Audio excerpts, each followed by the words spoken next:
Tapi bato dibalah-balah batuang kalantak, diambil ketiga jari, diambil ke tangkai tundo, malang terapek kita bulak, muju terapek kita raya, malang tiba di Abdullah pak.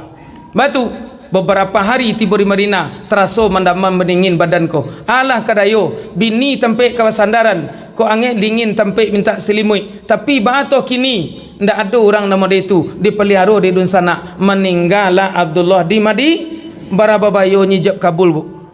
Seketika ijab kabul sudah terjadi, maka disatukanlah batin laki-laki dengan perempuan. Disitulah terijab kasih sayang. Di Makkah Aminah nan tinggal, di Madinah Abdullah meninggal. Taraso dinyo ba'a rasonyo ibu hati bu.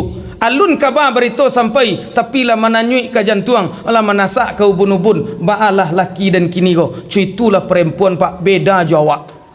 Ya awak lah terjelantang bini di rumah nan awak lengah-lengah saja. Tapi kalau ibu ko sama je filem Indosiar, tahu bu filem Indosiar? Ambo pernah nonton filem Indosiar dulu bu. Bininya sedang masuk piring di dapur, balantak lakinya, langsung piring tu jatuh. Anjingnya, ndek bahala laki dan kini. Ibu lemo dia itulah.